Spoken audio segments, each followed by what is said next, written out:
Welcome to Rocky Broad Solar, where we encourage you to make the current flow. Today's episode, we're going to go over some exciting updates to the Enphase 3rd Gen PV and storage installations. So currently, that would include kind of IQ8 series microinverters paired with the IQ Battery 5P.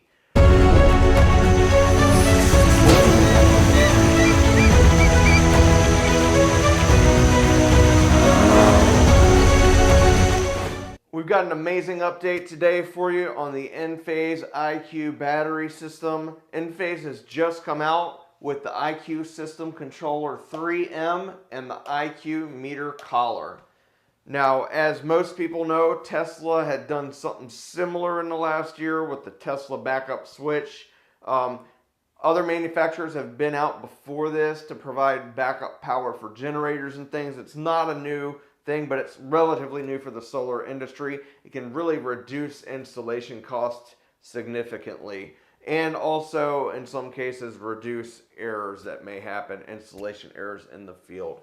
So the big thing here, right, is we've got the IQ System Controller 3M. That is a new generation of the IQ System Controller. It's specifically paired to pair up with the IQ Meter Collar.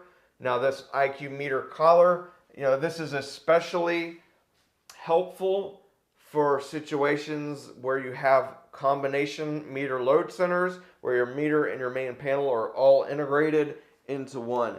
Previously, when you ran into these situations and people wanted a whole home backup or a partial home backup system, you'd basically have to install a backup panel downstream of the IQ System Controller, move all the branch circuits out of that into the backup loads panel. It just added a lot of work and complexity and additional equipment on the wall that a lot of people don't want to look at. So what we can do now is we've still got the IQ System Controller 3M. That's kind of the hub for your solar panels, your IQ combiner, your 5P batteries. But essentially, right, as we're installing the IQ Meter Collar, it's just going to land with basically, essentially, you're going to pull out the meter out of the unit. You're going to install the IQ Meter Collar. You're going to install the meter back end. And then when the power goes out, the IQ Meter Collar is going to sever that connection to the grid, and your system is just going to backfeed your existing electrical equipment to provide whole home backup to your home. So again, it eliminates the need for a backup panel. It eliminates the need of moving loads. It eliminates the need to install consumption CTs.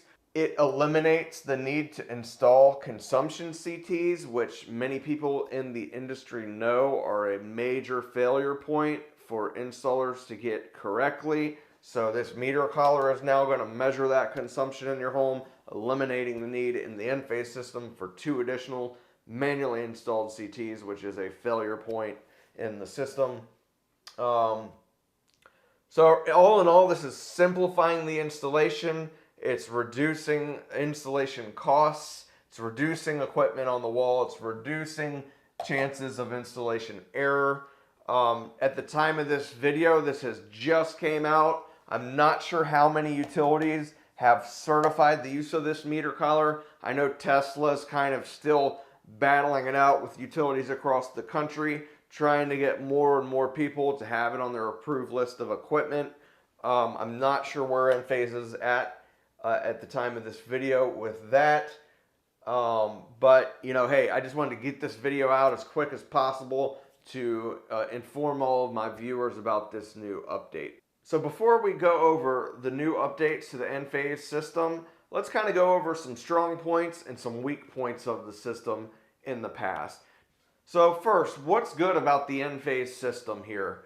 One is they've got bulletproof microinverters. These microinverters are known for reliability, and they have been around for quite some time. They have an industry-leading warranty, and they really just don't fail. It's very rare that you see an Enphase microinverter fail. With having a microinverter under each panel and also having microinverters in each Enphase battery, it adds redundancy. So even if one happens to fail, the rest of your system is going to continue working, or your battery is going to continue being able to discharge, just losing a fraction of its output by losing a microinverter.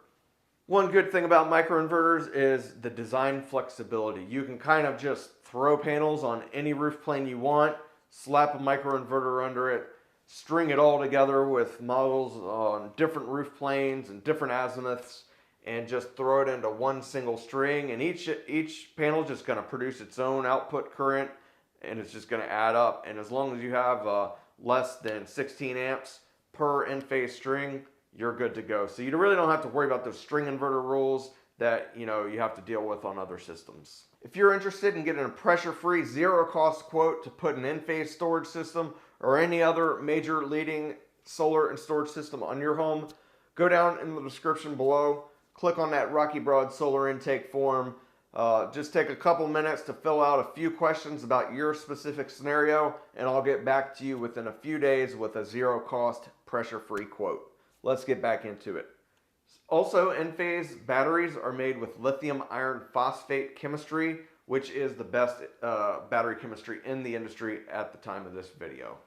Okay, so let's talk about some of the weak points of the Enphase system, some which may be going away with these exciting new updates, some that we're still kind of stuck with.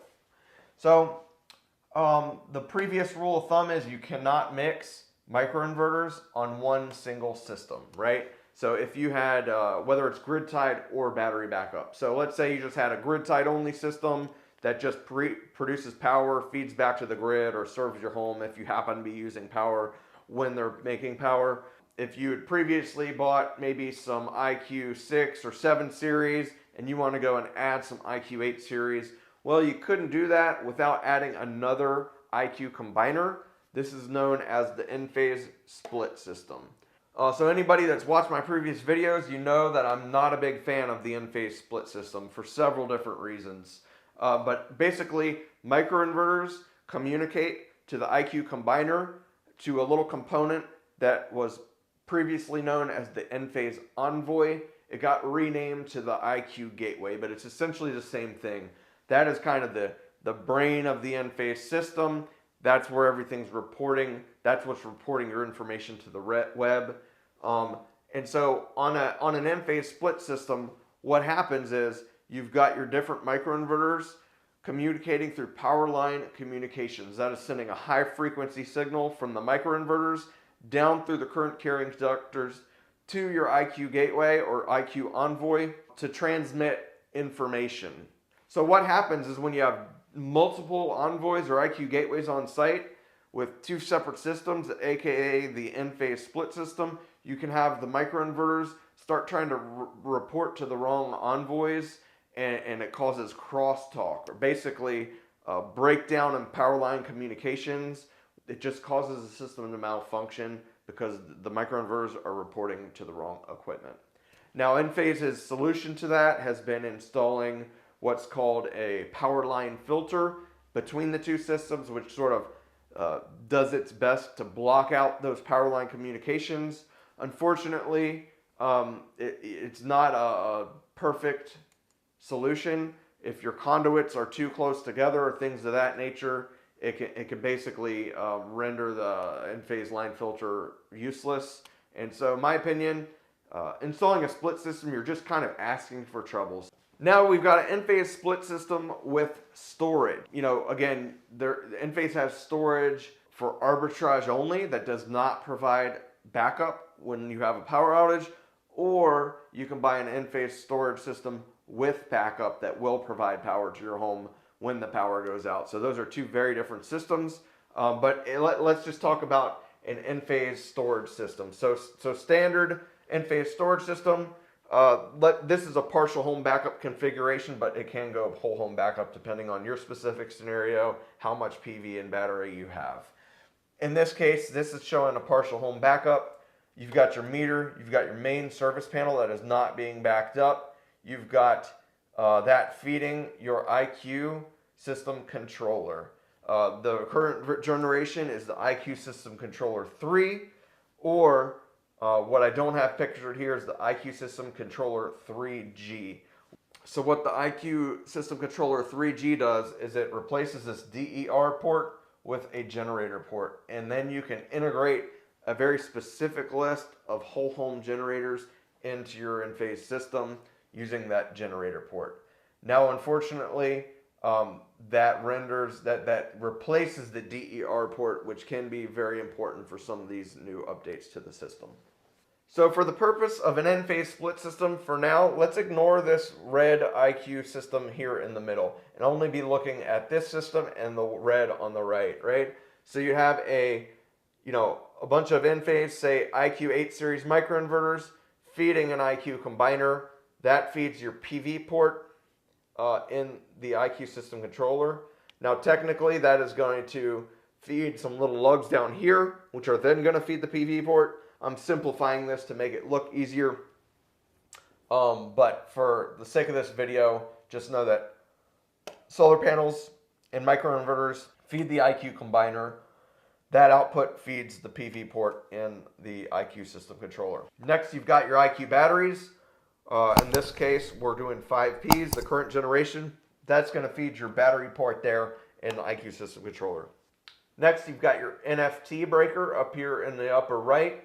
That is a neutral forming transformer. That is what takes 240 volt output of the batteries when the system is off grid and gives it the ability to feed 120 volt loads. That NFT breaker is going to be combined with a breaker for your IQ gateway. So it's very important with an Enphase storage system for backup. These IQ combiners come built in with an IQ gateway breaker to power that brain of your Enphase system.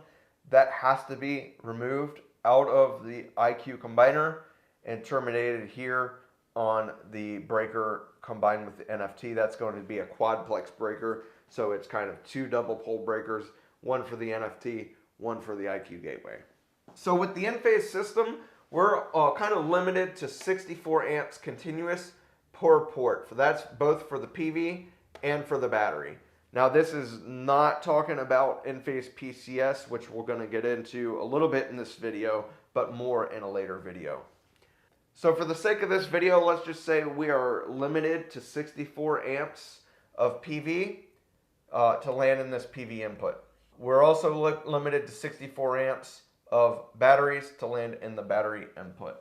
Well, a lot of people, when they buy solar, they're going to want more than 4 strings of Enphase microinverters, or more than 64 amps of PV.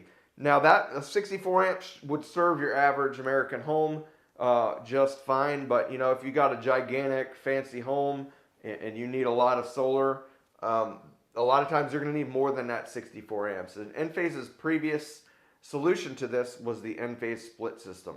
So what that does is that kind of still limits you to 64 amps of solar connected to your Enphase backup system. But then what they do is they add a second Enphase grid tied only system that basically, again, produces power during the day when the sun's shining. If your home happens to be using energy at the time, it'll use that power. If your home is not using that energy at the time, it just feeds it back to the grid. And so for people that don't get net metering, you're really kind of getting screwed by getting that Enphase split system, because this second grid tied only system really doesn't provide a lot of value for most people that don't get net metering. Another problem with that system is when the power goes out, none of those solar panels work. They just shut down, and you're kind of just stuck with that 64 amps system to run during your utility outage. Lastly, again, we've got that cross-contamination of power line communications. So this has to report to its own Envoy or IQ gateway and its own IQ combiner. This system reports to its own IQ gateway and its IQ combiner. And what again happens is those power line communications start reporting to the wrong system. It causes the system to malfunction. You're going to have to install the Enphase line filter. Oftentimes that's just not going to work, because those power line communications can get picked up in other conduits throughout the house, and it can just wreak havoc on your system and just cause the system to malfunction. And from what I've seen, it's just a bad system to install or to offer. In my opinion, it really nobody should install that on their home. You're just kind of asking for trouble.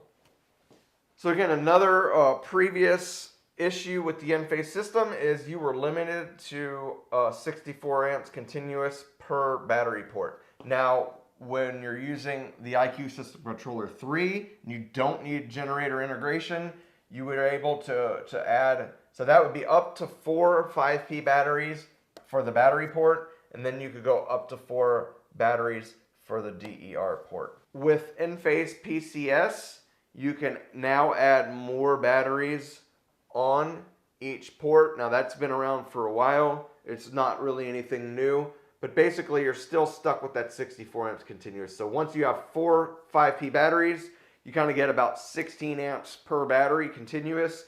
And then if you're adding up more than 4 per port, you're going to have to use PCS to sort of limit those batteries to stop producing in excess of 64 amps continuous. So by adding more than 4 batteries in a single port, you're kind of just adding more fuel to the tank, but you're not taking advantage of those additional microinverters for any additional boost in power. All right, so next we've got PCS to avoid MPU. Enphase previously had a kind of what you call feeder control PCS. Now this sort of limits the system to the 120% rule. In my opinion, this is a pretty lame form of power control systems to avoid MPUs for several reasons. So the point of the 120% rule is to make sure that your bus bar over here in your main service panel is not going to get overloaded, right? We've got 200 amps coming from the grid. You protect your meter with a 200 amp breaker. That makes sure no matter what, if you ever try to pull more than 200 amps into this panel, that breaker's going to trip, cutting off the power, keeping your home safe, making sure that no matter what, you'll never be able to overload that panel and start an electrical fire. Again, when you're adding more solar, you're adding more batteries, a lot of people have to upgrade their panels to be able to accommodate that additional current and still have enough power, during the day or during the night if their solar and batteries weren't working to bring in from the grid to serve those loads. So oftentimes what people do is have to upgrade this to, say, a 225 amp bus bar or a 250 amp bus bar to accommodate that additional solar and storage. So essentially what Enphase's previous version of PCS to avoid MPU would do is it would monitor the power coming out of the IQ system controller, and it would make sure that no matter what, it would not backfeed more than the 120% rule to this panel. So if you don't understand the 120% rule, I've got a great video on that in my Solar Code series. You can go check that out. I'm not going to get into that today. This is a 200 amp panel. If it had a 200 amp bus bar, that's going to limit us to 32 amps continuous of backfeed to this main service panel, or what would be on a 40 amp backfed breaker. If you're getting value out of today's content, do me a favor. Hit the like button, subscribe, press that notification bell, or leave a comment down in the description below. Let's get back into it. Right, and so in this case, we've got, let's say we've got 64 amps of solar. We've got 2 5Ps, so that's 32 amps of battery. We've got almost 100 amps of solar and battery to work with here. And if you were using a lot, say that you had as a partial home backup system, you're using a lot of loads in this main service panel, well, the system's never going to output more than 32 amps. And so in this situation, right, you can still send power to your backup panel in excess of that 32 amps. You can still send solar to your batteries in excess of that 32 amps.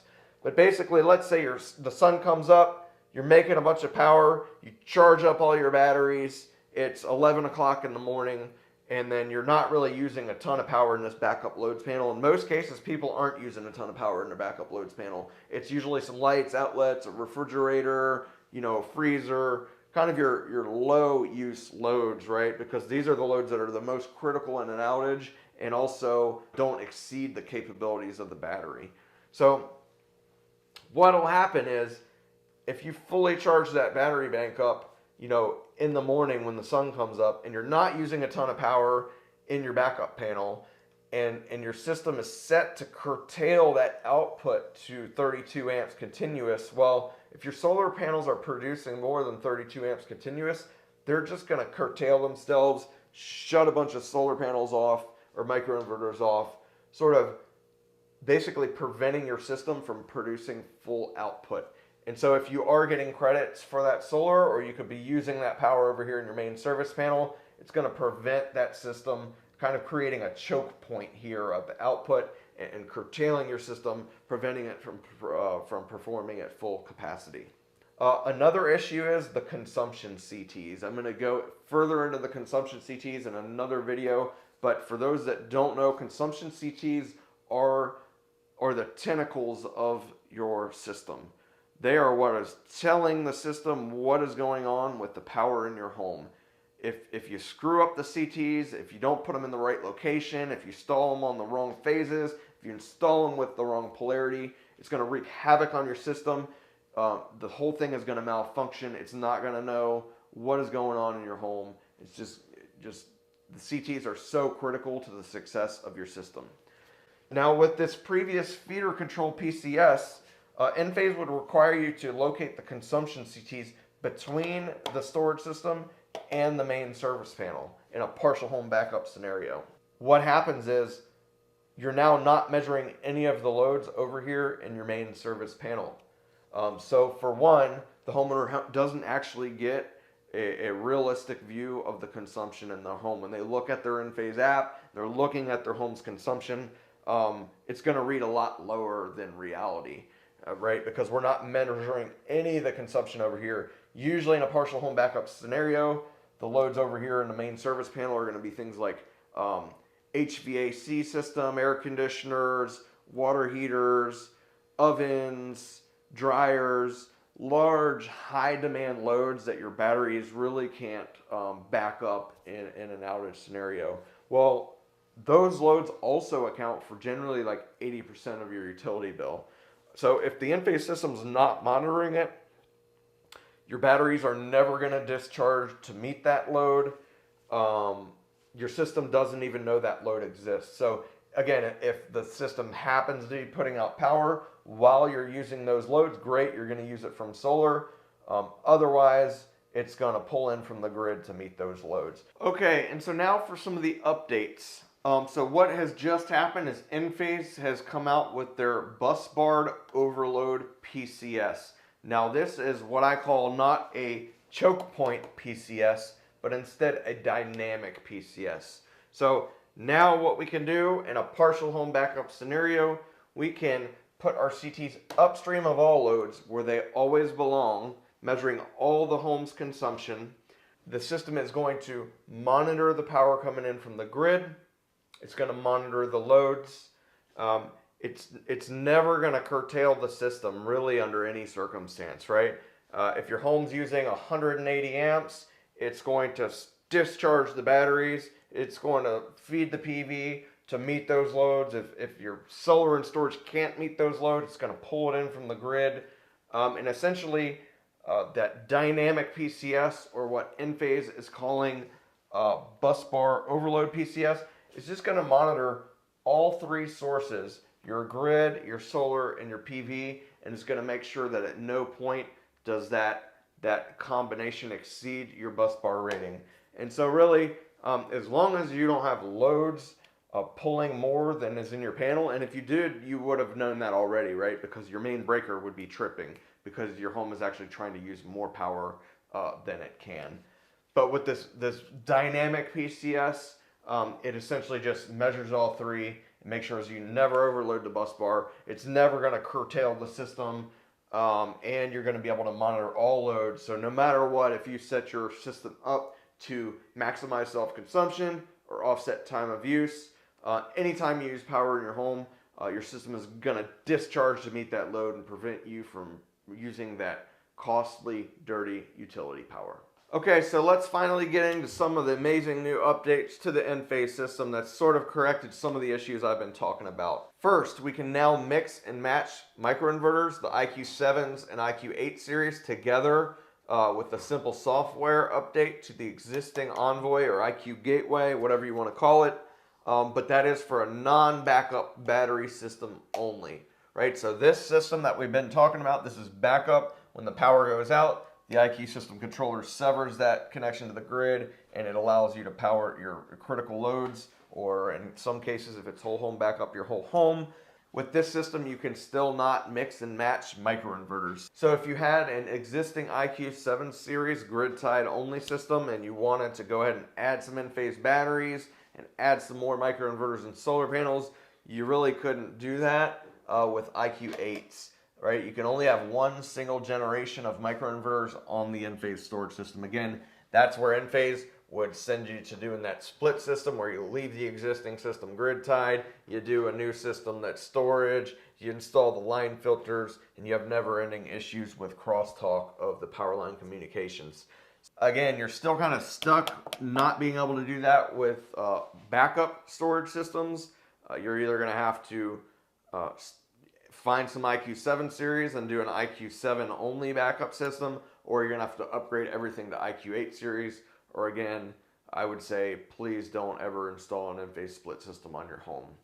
Now, for non-backup, right? A lot of people may not be aware, but for areas in like California where utility rates are really expensive, a lot of people may have really reliable utility power and they're really not worried about backup when the power goes out. Me personally, if I bought batteries, I'd want to know that when the power went out, I could use them. But, you know, it does save you a significant amount of money to go non-backups, you know, so it is popular in some locations. So this is kind of your non-backup system. It's all the same components, minus the IQ system controller. So basically, you just got your solar panels that are feeding your loads. You got your CTs measuring the home's consumption. If your home's consumption is ever using less than what your solar panels are making, it sends that extra power to the batteries. And then at night, or when your home is using more energy than the solar panels are making, you can discharge your batteries to meet your home loads, kind of preventing you from using that utility grid and preventing you from backfeeding any power to the grid. Because in a lot of locations now, we're moving to the point where you're really not getting that much credit. And so sending power to back to the grid is really just not beneficial. So again, non-backup systems, simple software update. We can add IQ 7 series and IQ 8s all in the same combiner. Next, they've opened up the additional DER port for additional PV. So in the past, right, we've been able to add those batteries to the 3. So let's just call, well, it's a DER port, but essentially it was a spare battery port at that point. So right, you're still stuck with that 64 amps max of PV, but you could add 8 batteries, 4 in each port, and take advantage of that full output of the batteries. Well, in most cases, people want more PV over more batteries. So it's more often than not that you're going to want 5 or 6 strings of PV with maybe only 4 batteries. And we were never able to do that. Again, you were stuck with that grid-tied system that really didn't provide a whole lot of benefit.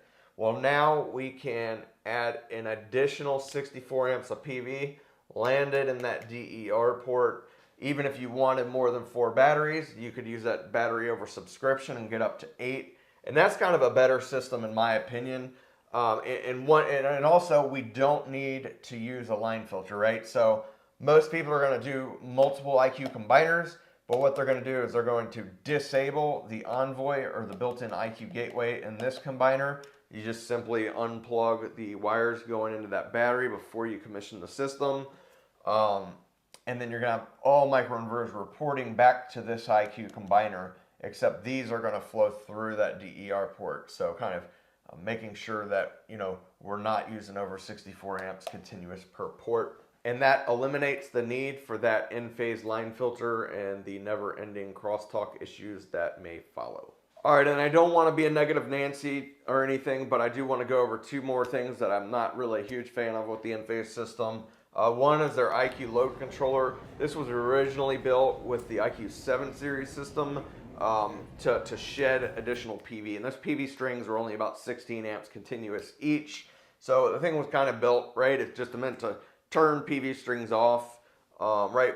With that system, we didn't have those grid forming microinverters. So essentially, in an outage when your home was using less than the PV was making, that IQ load controller would PV shed. It would just flip a switch, turn some of the PV off so that you weren't at a system at a point where you had more PV than your home or batteries could accept.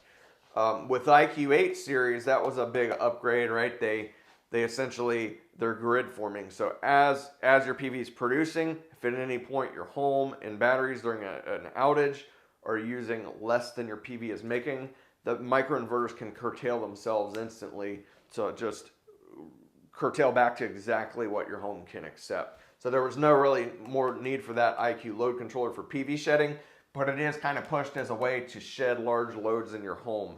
Again, most people with the storage system, when you go into backup, the utility power's out. A lot of people have large heating and air conditioning systems, water heaters, dryers, ovens, large loads like that, EV chargers, right? Where when the power goes out, if all that stuff kicks on, it can just cause a system collapse where if your load exceeds the capabilities of your system, the whole thing will just shut down. And those load shedding is a big way to avoid that.